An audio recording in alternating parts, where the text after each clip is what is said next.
What's up guys, Zappy here, and today I'm recording my week 4 match for the regional elite draft, the Red League.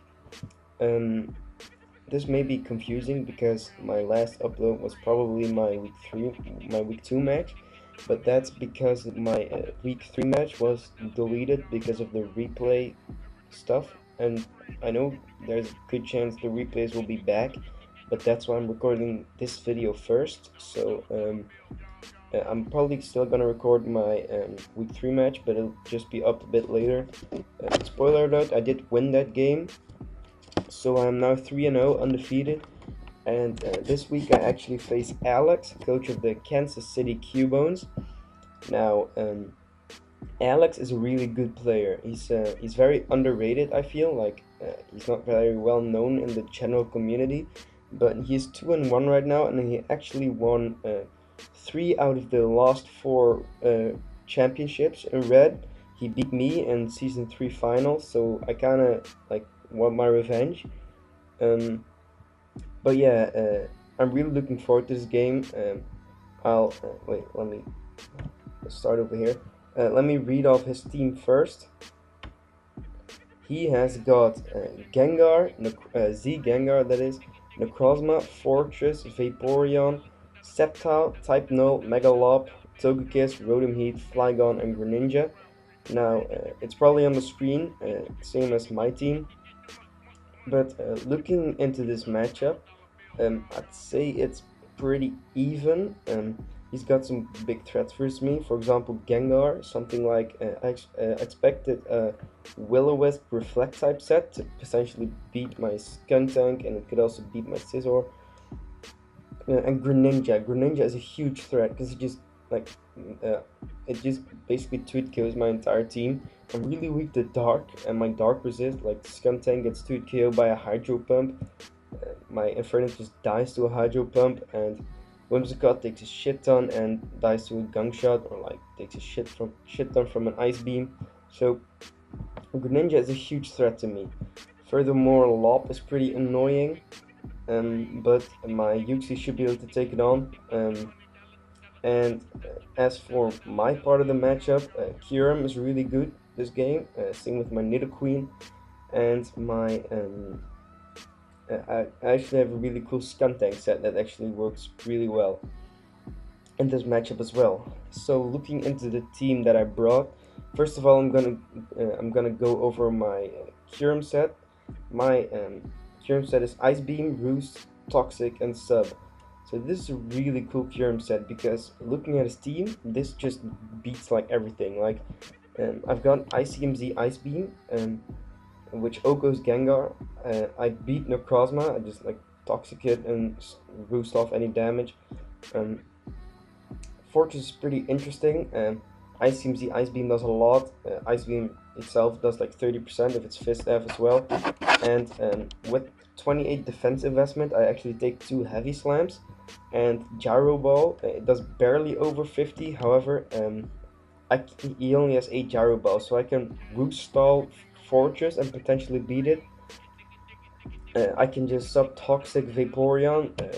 This 240 Spadef makes it so something like an HP fighting, like an uninvested Vaporeon, doesn't break my sub, and he might have Heal Bell. However, Toxic has 16 PP and Heal Bell has 4, so I beat it that way. I live any hit from Sceptile, even like a Specs Focus Blast. I might even live it after Rocks, I'm not sure. And I can easily O-Code with Ice Beam. Type Null is interesting. I could beat Type Null. However, if it doesn't have Rest, I beat it guaranteed. However, if it's like a Spadef Rest Stalk Swords Dance set, it could potentially beat my Kyurem. Megaloppin is interesting because it easily OHKOs me, like Low Kick and High Jump Kick both OHKO me.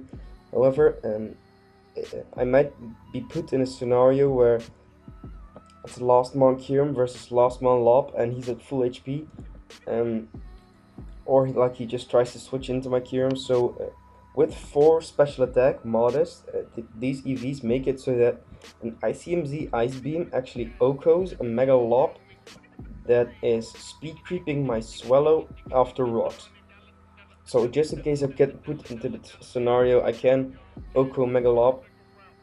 This thing beats Togekiss unless it's like a Scarfed Gleam set, which can potentially 2-hit KO me. However, Ice Beam, Modest Ice Beam does a bit, like it does around 50 to a SPDEF set, and 240 SPDEF EVs actually make it so an Air Slash doesn't break my sub. It does 24.7 max, so I can potentially sub up on Togekiss if he doesn't run Dazzling Gleam, which is pretty fair because I lack flying resists my team. So he can probably get away with something like a T-Wave Roost, Air Slash, Defog, for example, or like maybe with Flamethrower for my Scizor. So this most likely beats Togekiss. This also beats basically any Rotom Heat set because I can sub-toxic it down, and its only way of actually hitting me being Overheat. I can roost them off since it does drop his special attack. Flygon actually beats my Kyurem, mainly because it outspeeds me and can OHKO me with an Outrage. However, it can switch in, and if I do have a sub-up, a U-turn doesn't break it, so I can kill it.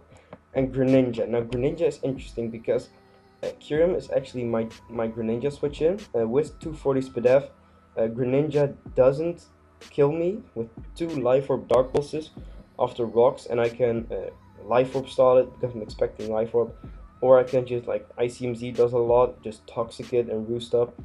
And the speed on my Kyurem set is to outspeed a timid Togekiss. So Kyurem's really good this week. Next up, I've got my Nidoqueen, which is Sludge Wave, Focus Blast, Stealth Rocks, and T-Spikes. Now, this is also a really cool set. Basically, I've got dual hazards, which may sound weird because he's got like Fortress, which can spin, and Togekiss and Flygon, which can defog. However, this thing actually beats all 3 of his removers except for Flygon, but that's probably not going to be a defog set versus me. Life Orb Focus Blast 2-hit KOs Fortress, and Life Orb Sludge Wave 2-hit KOs Togekiss. And yeah, the main reason I actually have Focus Blast over here is because I felt like my team was pretty weak to type Null, so I figured I needed something to break past it. So with 248 special attack, this is to make sure I 2-hit KO a max SPDEF type Null with Focus Blast after rocks. Yeah, it does like 42 min, something like that. Yeah, it's type Null is really fat, but this thing can break it.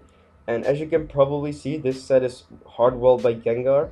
However, I feel like my team can deal with Gengar. My Kyurem beats it, my Scizor can catch it off, and I can Pursue Trap it, which is why I'm not too worried about Gengar. My EVs, my speed is for it's for uninvested Rotom Heat. My HP is to make sure I live an Adamant, Fake Out into an Adamant return from Lob, I believe, and I can OHKO it back with a Focus Blast. And then I've got a bit more SPDEF because I figured that if my Nidoqueen was going to be taking hits this game, it would probably be special attacks, like things like Sceptile hits, a Scald from Vaporeon, Togekiss Air Slashes. Those seemed the most, like those made the most sense to me. But yeah, Dual has this Nidoqueen really cool. This is also my main breaker of this game, so it should be able to put in some nice work. And next up, I've got my Scizor, which is Bullet Punch, U-Turn, Roost, Defog. This is a really awesome Scizor set because, well, it's not that awesome, but it's really necessary because Bullet Punch actually hits Steam really hard. Like, I can pick off things like Togekiss, Flygon, and Gengar mainly, even Lob.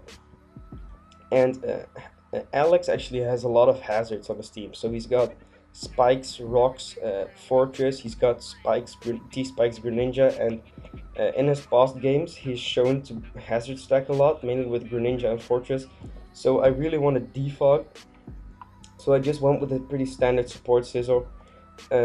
This is also a really nice section, Necrozma, because Necrozma is actually really annoying for my team.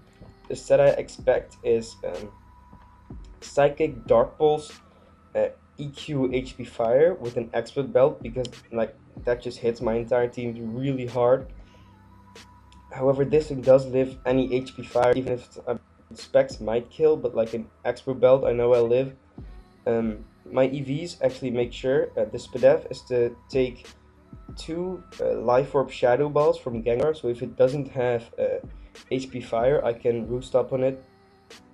I also live an uninvested Flamethrower from Togekiss after Rocks. And with my 12 defense, I live 2 Adamant high jump kicks from Lob, and the speed is, I believe, is just to not get speed trap. It might be at the same time for an uninvested Togekiss though. So yeah, my Scizor is really just a nice glue this game. I also live a Fire Punch from Lob and a Fire Punch from Flygon, things like that, and I can check Sceptile pretty nicely. But yeah, this thing also beats Greninja. I live any one hit, even a Specs HP Fire from full, and I can Oakwood with a U-turn. But yeah, Scizor really good this game. So next up, I really felt like I needed something to revenge kill Lob, since it really destroys my team at this point. Like HJK Return Fire Punch actually just runs through me. So I've got a Scarfed Nape over here, just good old reliable. I've got Flablets, CC, U-turn, and Encore. Now, Encore was actually really clutch last week, and I figured it'd be pretty nice this week as well, since if I'm able to Encore Flygon into DD or like Necrozma into Calm Mind, I can actually just not get swept.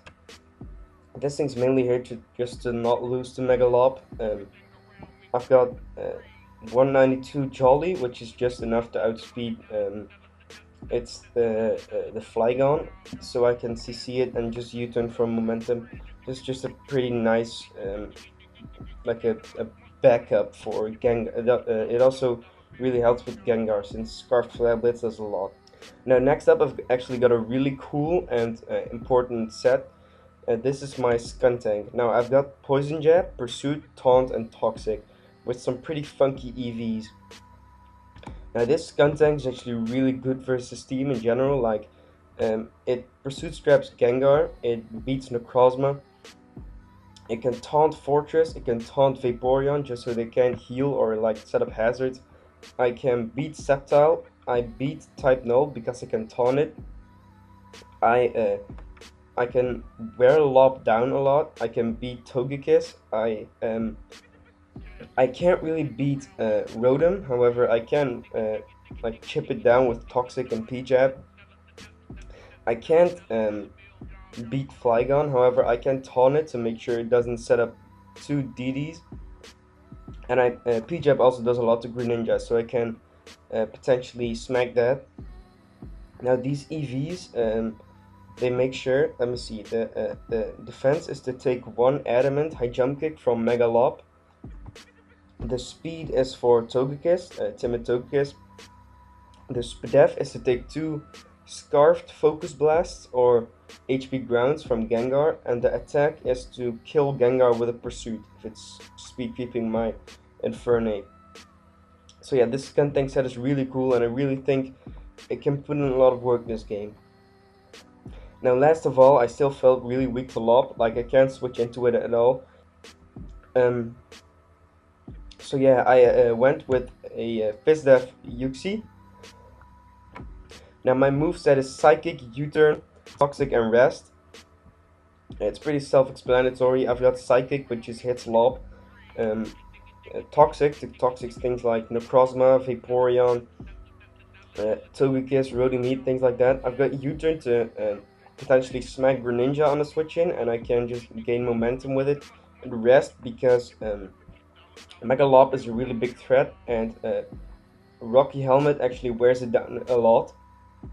However, Uxie can get worn down at the same time, so if I'm able to rest up versus things like Vaporeon, Fortress, and Necrozma, I can potentially throw this thing in versus Mega Lob just to have it take more helmet damage to get it in range of things like my Scizor and my Nidoqueen.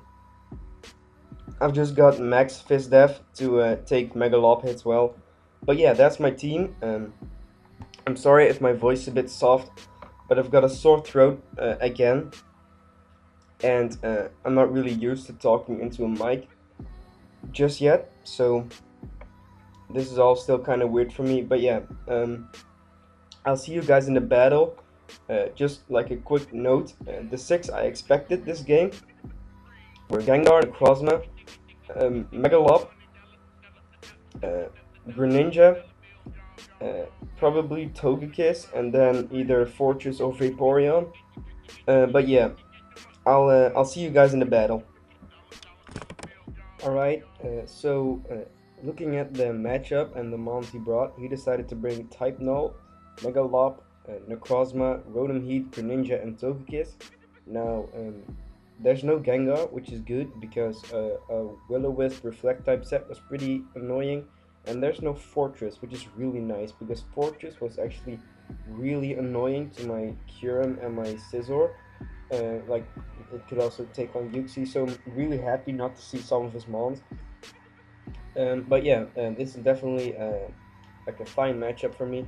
Now looking at the lead matchup, I figured he'd probably lead up with Necrozma because I expected a 4 attacks Necrozma with Extra Belt, HP Fire, Psychic, Dark Pulse, EQ, which actually, like, looking at my team just destroys me. So I really think that would be a nice lead, and especially since my obvious lead is probably Nidoqueen, seeing as rocks are really nice versus team, especially for Rotom Heat and Togekiss.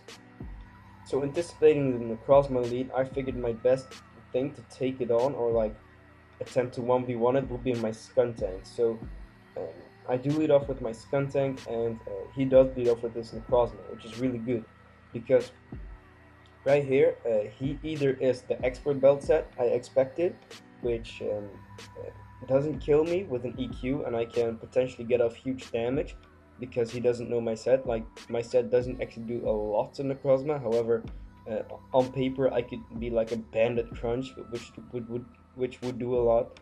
So right here I expect him to switch into probably the Type Null, but he's either the expert belt set or he's more of a defensive rocker, seeing as Infernape is really annoying for his team. Like CC, like these four just really don't appreciate CCs, and Togekiss is really pressured by rock, so this could definitely be like a defensive T-Wave rock set with Morning Sun, which that said, I'd probably wall. I don't think he'd run anything. I don't think he'd run EQ on that. I figured if he were to be defensive, he'd probably be Psychic HP Fire. So turn 1, I can actually pretty freely click Toxic, as you're gonna see, I outspeed him because of my speed investment, and he sets up rocks. Now this is nice because rocks basically means he's a defensive Necrozma, most likely, and getting a Toxic off on that is huge because it allows my Nape to become a lot of a bigger threat. Because if I get up rocks myself, he really struggles switching with the CC with this thing Toxic. So this next turn, I believe, my thought process was, since he is rocks, I don't expect him to be defensive. I expect him to be defensive, so I don't think he'll have EQ. However, I don't really want to click Pursuit since it does like nothing to this thing with Prism Armor and it probably being Fizz Def. So right here, looking at his team, he actually struggles with switching it to P-Jab, and if he would stay in, I can easily live in EQ and get off some nice chip with P-Jab. So I figure my best play this turn is probably just to stay in and click Poison Jab, as he's gonna make a pretty interesting play and going hard into his Mega Lob. Now, this is a decent play on his part. Like, he can, as you can see, he really struggles with my Skuntank, so Lob is a pretty decent pivot into this thing, as it's only gonna take about 36. However, what this means is that I evade my Skuntank to live any one hit from Lob, and Skuntank isn't that useful. Like, it can check Togekiss, however my Kyurem, Nidoqueen, and Scizor do the same. It can check Greninja, however my Kyurem and Nape can do the same. Like, basically everything Skuntank does this matchup, another Mon also does, because there's no Gengar. So what I can actually do, knowing I live a hit, is stay in, click Poison Jab again, which would put him at about 30%, which would make it so that he would die to, like, if he were to kill off my Skuntank, he'd take Aftermath, which I believe it's like 20%. And I know for sure, like, Aftermath into a Rocky Helmet hit would definitely kill him. So that would basically kill Megalob, which would free up my Kyurem a lot, because Kyurem destroys this team. Like if it's not like rest talk SD type null, Kyu just runs through it. So right here I do stay in and click P-jab again, as he's gonna mega and click return. Now first of all, this return damage, it does 80%, that's adamant return I believe. Might have been Jaldi, I'm not sure, I don't remember the counts, but yeah, I do live it. And right here I just click P-jab, and this is pretty important because I get a crit poison. Now I gain back such and he takes poison. Now this is pretty big, like it's not huge because um, the chance to poison on 2 P-jabs, like the chance to poison on 2 P-jabs is about 50%, so um, like that's basically just a 50-50 roll. However, the crit is pretty big because what it allows me to, because it puts Mega Lob in range of 1 rookie helmet hit instead of 2, so it would have been able to pressure my Cure more in the late game, because what I can do this turn is, knowing Aftermath kills him, uh, and without Mega Lob, he really is pressured a lot by my Cure. I can actually click Pursuit this turn, and guaranteed, whatever happens, Mega Lob will be down, because he either kills me and dies to Aftermath, or he switches out and I Pursuit trap him. Now, had he not gotten the crit, I would have still clicked Pursuit, and had he stayed in, Aftermath would have still killed him, and had he switched out, he would have been in range of 1 Rocky Helmet hit from my Yuxi. So as you're gonna see, he makes the play of switching out, and Pursuit catches him and kills him off. So that's a really good start for me. Like, Skuntank wasn't that useful, however I get off a Toxic on the Crossman and I kill Mega Lob. So after this, as you're gonna see, he goes onto his Rotom Heat. Now this is cool because I actually really struggle switching into an Overheat, especially if it's like a Life Orb or Specs variant. It really, like, it's a roll to kill my Kyurem, I believe, and my Nidoqueen takes a shit ton as well. So I actually have a lot of speed on my Skuntank, so if this Rotom wants to outspeed me, it has to be either Scarf or max speed timid. Like he needs max speed timid with like 240 EVs to outspeed me. Modest won't do the trick. So right here, what I can do is actually sack off my Skuntank and either get off a Toxic on this thing, or just scout his set. Like if he were to, I either get off a Toxic on a bulkier set, or I know he's max speed, which would help me out later in the game, just having that information, with Skuntank being my least useful member. So this turn he does just kill me off with a Thunderbolt, and he reveals Life Orb. Now this is pretty big because Life Orb gets worn down really fast, and with Life Orb, it actually means that my Kyurem can beat this thing more easily. However, Life Orb also is a huge threat to my team. Like, I really lack switch-ins to this thing, but at least I know that now, so I can play around it. So right here, I go out into my Nidoqueen, knowing that I also know he's timid. So with timid, Life Orb Overheat does 90 max. So this turn, and after Life Orb damage, knowing he's timid and probably max special attack, he'll barely have any HP left over, which means that a Sludge Wave after 1 Life Orb hit actually kills him. And he really lacks switch-ins. Like, Necrozma gets 2 killed by Sludge Wave, assuming it's Fizz Death. Togekiss can't switch in, Greninja just dies, I believe. And Type Null, I've got the Tech Focus Blast for, so he makes the play out into his Type Null, which is, like, that's probably just his best play, as clicks Sludge Wave, and this damage reveals that he's max HP with a bit of Spadef, about 140 I'm guessing, with an Eviolite. So right here, I don't expect him to click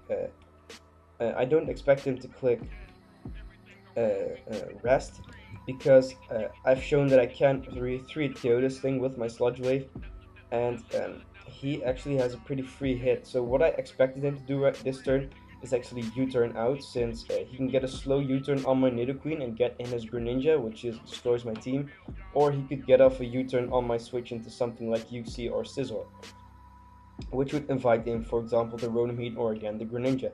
So this turn, also knowing I live any one hit and not wanting him to Swords Dance up, because something like a Swords Dance Flame Charge set is also really scary. So right here I just stay into click Sludge Wave, and I get a pretty high roll in this turn. Well, definitely a lot higher, 35, which shows that he definitely isn't max Spadef. and he clicks return and gets a crit. Now this crit is unfortunate, however it's not that huge because um, had he not gotten the crit, I could have potentially saved my Nidoqueen to pressure Togekiss. However, uh, it would have done like 20% less, which really, Nidoqueen would have still died to most hits on his team, except the Togekiss. So I could have potentially saved it, though I think my I would have still made the same play. So this turn, he's at 35%. He definitely thinks he can live he can live a Sludge Wave from this range and like rest up or kill off my Nidoqueen. So this turn I'm just gonna click Focus Blast and pray I get the 70% accuracy. As you're gonna see, I do, and I kill off the Type Knot. And that's big because with Type Knot gone, my Kyurem. I'm sorry if I cut out right there. My dog decided to walk in on me. But yeah, uh, what he decides to do right here is go out into his Greninja, and this is where the crit didn't really matter because I believe I would still be in range of a Dark Pulse after without the crit. Wait, let me count that real quick. So yeah, Dark Pulse would have actually been a roll, about a 50-50 roll had he not crit me. But right here, I don't want to switch in my Kyurem on rocks in a Dark Pulse, even though I do take two. I don't want to risk a flinch or a crit, and I don't really need my Nidoqueen since all it really does for the rest of this game is pressure Togekiss, which my Kyurem and Scizor also do. So I do just sack off my Greninja and my Nidoqueen to the Greninja as he takes some Life Orb damage. Now, knowing it's Life Orb is nice because I can actually potentially Life Orb stall it out with my Kyurem. But yeah, this next turn, I could have went out. This is a pretty important turn because I could have gone out into my Infernape right here. However, if he hits, I believe 4 or 5 Water Shuriken hits, like more than 3, he actually kills me, and a U-turn doesn't kill him. So I can't really lock myself into CC just yet since Togekiss is around. So right here, I just decide to go out into my Kyurem.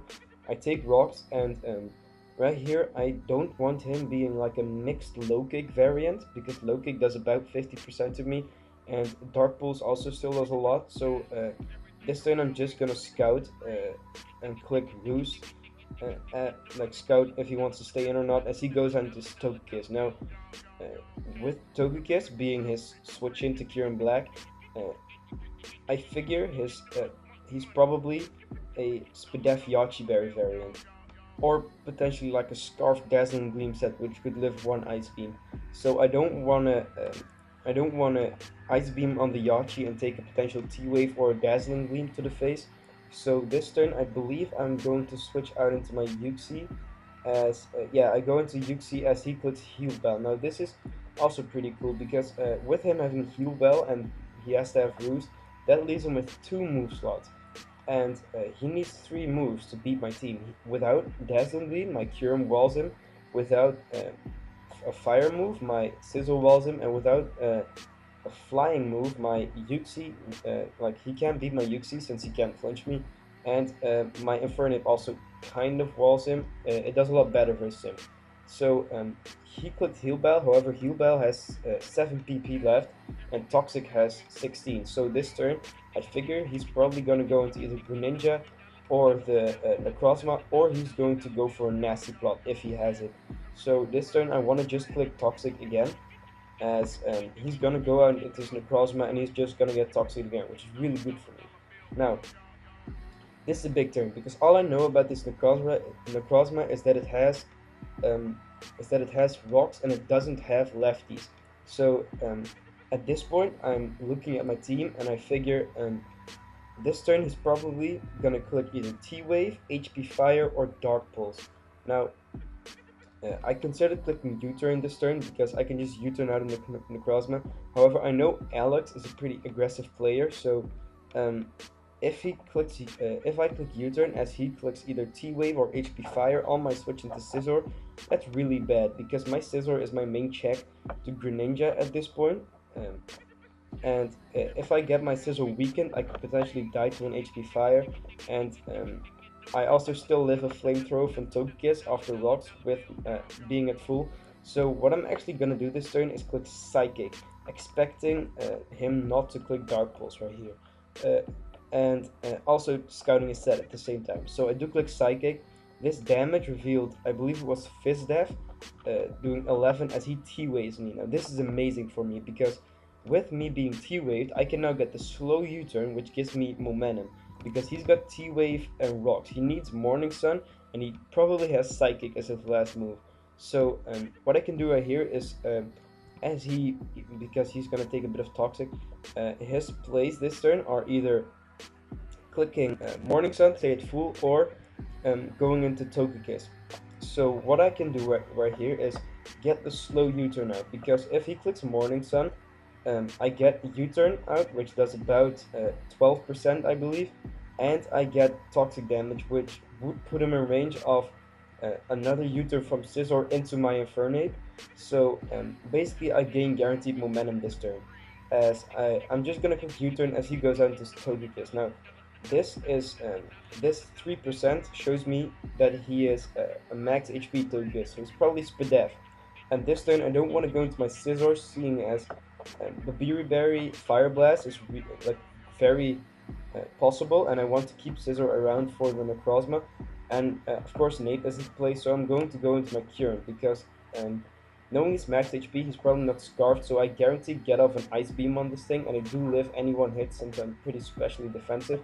So I go into my Current, and I believe I'm actually going to click Sub right here, because I'm thinking T-Wave might be his last move, since T-Wave, Roost, Heal Bell, Air Slash is a pretty solid set versus my team, and I don't want Kyurem getting T-Wave. Also, if he doesn't have Gleam, if he's just Air Slash, he doesn't break by Sub, and I get up a Sub, which is especially good if he goes into his Rotom, because if he wants to break my Sub, he has to click Overheat, which drops his special attack. So I'm going to click Sub this turn, as he reveals lefties actually, and I believe he clicks Heal Bell right here. No, he clicks Air Slash, and it doesn't break my Sub, which is huge, because this means he doesn't have Dazzling Gleam, and he has 0 special attack, and my EVs made sure Air Slash doesn't break my Sub, so I can infinitely Roost up and Sub up on the Togekiss. So I'm not sure what I do this turn. It's either Toxic or Ice Beam. I think I Ice Beam. No, I Toxic this thing. I think I expected to switch into Rotom Heat, but yeah, I Toxic this thing, as he's gonna go for another Air Slash and break my Sub. Right here I get a free, another free Sub, as he's going to switch out into his Rotom. Now, these next plays are all, I don't fully remember them, since I made these, since this game was a while ago, and I'm not sure what my entire thought process was, but I believe right here I'm going to Roost up, as he's probably going to break my Sub with an Overheat, as you're gonna see, he actually sets up a Sub himself, as I'm going to go for a Roost. Now, seeing Sub makes me think he's Sub Split Dual Stab. However, he still can break. If he were to break my Sub right here with an Overheat, I can actually Sub up again, and he just continuously be dropping his special attack. And with him being Life Orb and me being able to Toxic him at some point, most likely, I should be able to beat this thing. So this turn I'm going to put Sub again, scouting to see if he has Pain Split or Overheat, as I believe he misses an Overheat this turn. So I believe people in the chat were saying Alex was getting unlucky. However, this didn't matter at all since I clicked Sub. So like, this is just a wasted turn. This next turn, he's going to click Sub, which is a kind of weird play, as I'm going to break his Sub with an Ice Beam. Now, I did the calcs. Ice Beam guaranteed breaks a Sub if he's got 0 bulk. However, I think his Sub play was kind of weird, since he knows he outsped me. However, I think his thought process was that I was trying to Sub-Roost stall him, so he could potentially peak stall me back. Yeah, I'm not sure what he did that turn, but I got out the... But it's good for me, so right here, I think... I'm not sure what I do this turn. Let me see. Yeah, he goes down to Togekiss, as I click Sub again, scouting for the Overheat again, because a Life Orb Overheat does about 70% to me, so I don't really want to take like 30% afterwards. But yeah, he decided to go into his Togekiss, which can't really beat my Kyurem since Ice Beam does about 50% to his Spadef variant and he can't break my sub. So this turn I have a very free Ice Beam.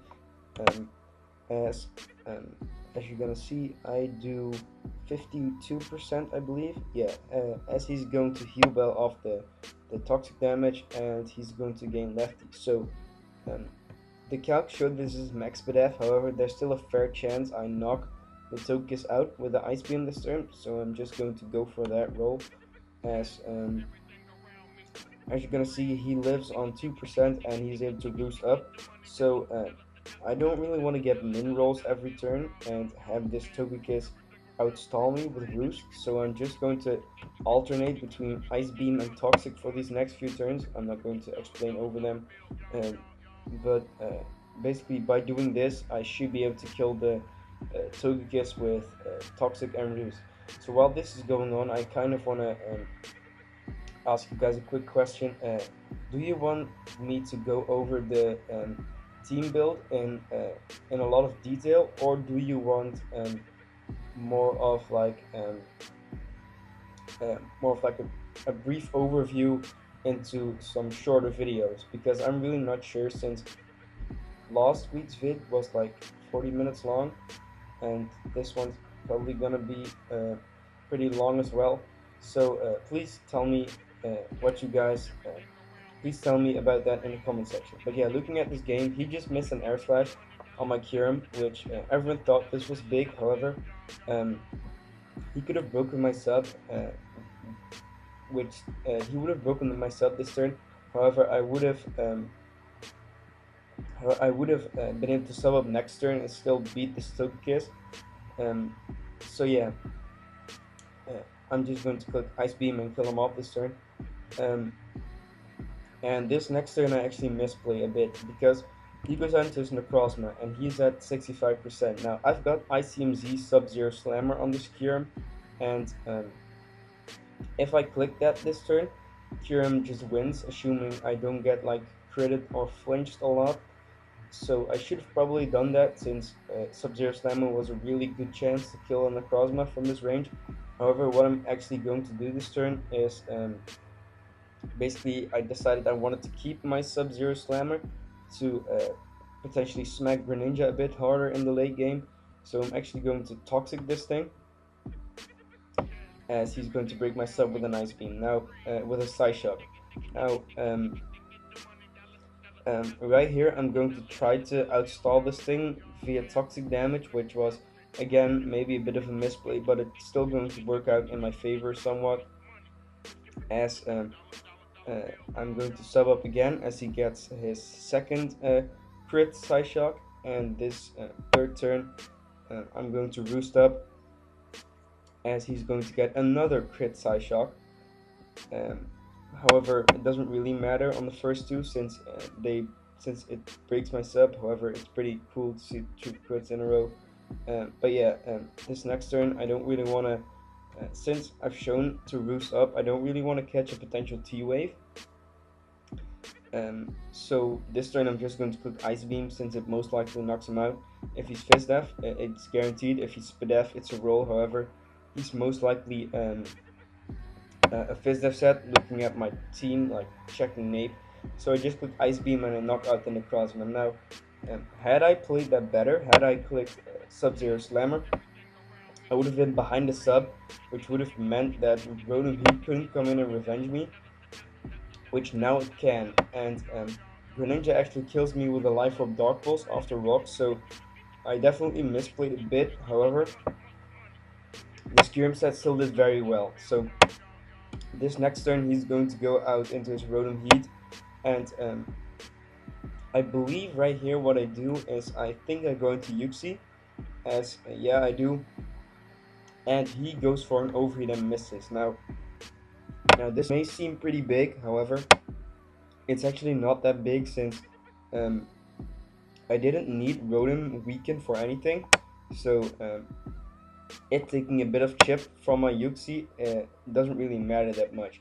So right here I don't want him getting up a sub on my Toxic, so I'm actually going to click Psychic this turn, as he's actually going to switch on this Greninja, which isn't really a play I considered, and it's definitely a really good one on his part, because this Greninja is really a big threat to my team now. So me kind of considering what I had to do this turn, I figured my Kyurem was a bit better than my Yuxi this game, since Kyurem guaranteed breaks a Rotom sub, and my Yuxi can potentially get paralyzed and allowed to get up a sub. And Kyurem also actually lives a min roll Dark Pulse from Greninja, and I could potentially roost up on an overheat miss or a -2 overheat from the Rotom Heat. So seeing as Yuxi is my least expendable member, and I actually live a U-turn, a Dark Pulse I meant from this range, I'm actually going to get off some nice chip with U-turn this turn, as he does click Dark Pulse this next turn, and it does 66%, as I'm going to go for a U-turn, which it does about 38. So right here I can do two different things. I can go out into my Scizor, have it take rocks damage and get a U-turn, or I can go into Infernape. However, if I go into Infernape and he gets 4 hits with Water Shuriken, he knocks me out, or 1 crit, and I don't really want that happening. So what I'm going to do this turn is just go out into my Scizor, as he goes, as right here I just have a free U-turn. Since I live an HP Fire from this range, and he probably doesn't have it to begin with, since he needs Ice Beam from my Whimsicott.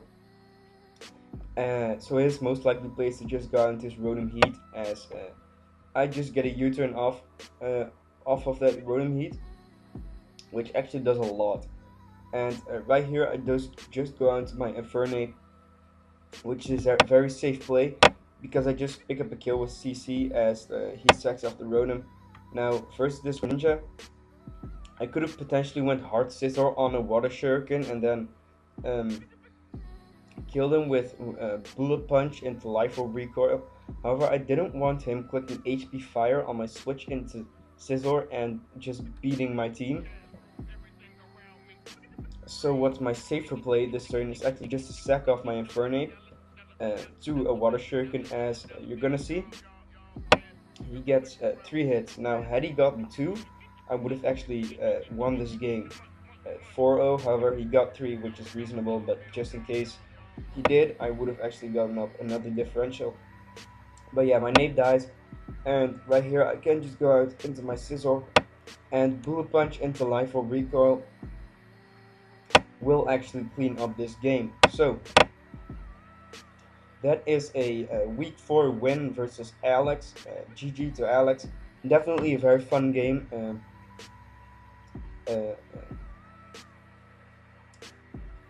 Next week we go on to play David and his C-State 21. Who David is actually 0-3 at this time. Actually, he's 0-4, I believe. However, he definitely has no competition, like the best draft in the entire league. He's just been playing pretty badly with it, like not trying to offend him, but that's just truth, I feel like. But yeah, his team's crazy, and I definitely have some pretty cool sets versus him. So I'll go over that in the week 5 vid. However, yeah, that was it for me today. I'll try to record my week 3 and 5 vid as soon as possible. But yeah, please give me some feedback on how I should make these videos and stuff. And yeah, I'll see you guys next time. Bye bye.